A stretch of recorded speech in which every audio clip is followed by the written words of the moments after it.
मला फक्त हे विचारायचं होतं, जसं सरांनी कॅन्सर हॉस्पिटलचा उल्लेख आणि स्पोर्ट्स फुटबॉलवरचं तुमचं प्रेम आम्ही सगळ्यांनी बघितलंय.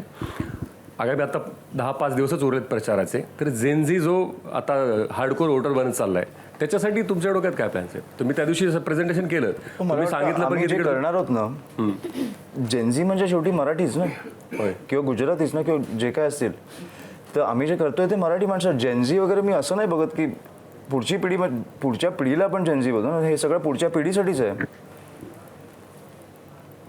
श्वानांचा विषय किती मोठा आहे, स्ट्रे डॉग्स किंवा जे असतील, किती मोठा विषय आहे. त्यांच्यासाठी एक हॉस्पिटल उभारणं, त्यांच्यासाठी एक क्रिमेटोरियम उभारणं, त्यांच्यासाठी शेल्टर्स उभारणं. कारण आता कसं आहे, दुबार मतदाराचा विषय आल्यावर मग हे शेल्टरचा विषय बाहेर येतो. सुप्रीम कोर्टाचा निर्णय येतो मध्येच की म्हणजे आपल्याला भरकटवायला.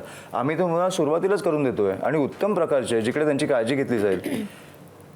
पाळणाघर आहे, पाळणाघराचा विषय हे मी परत स्वानुभवाने सांगतो की कुठे आम्हाला बाहेर जायचं असेल, मुलाला सोडायचं कुठे, तर उत्तम दर्जाचं त्यांची काळजी घेतली जाणार. जिकडे त्यांच्या खाण्यापासून सगळ्याच्या न्यूट्रिशनपासून सगळ्याची काळजी घेतली जाणार, अशी लोक तिकडे असणार. म्हणजे तुमचं दुसरं घर असणार. ते तुम्ही स्वतःच्या घरी सोडून जाताय, आई वडिलांकडे सोडून जाताय, अशी तुम्हाला ती फिलिंग पाहिजे ना. हे सगळे विषय आम्ही करणार आहोत आणि हे जेनझीसाठी पण येणार ना.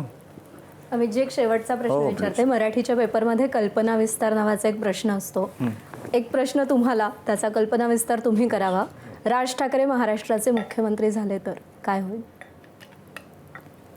कोणता महाराष्ट्र आम्हाला बघायला मिळेल? आत्तापर्यंत जो बघितला नाही त्याच्यापेक्षा उत्तम.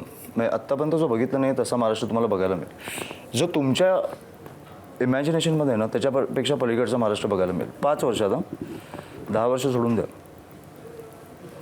मग क्राईम मुक्त असेल किंवा काही असेल, साहेबांनी सांगितलंच आहे, क्राईम मुक्त तर आपण 24 तासात करू शकतो. तुम्ही पोलिसांना तेवढी फक्त मुभा दिली पाहिजे की 24 तास जा आणि मला मुंबई साफ करून पाहिजे.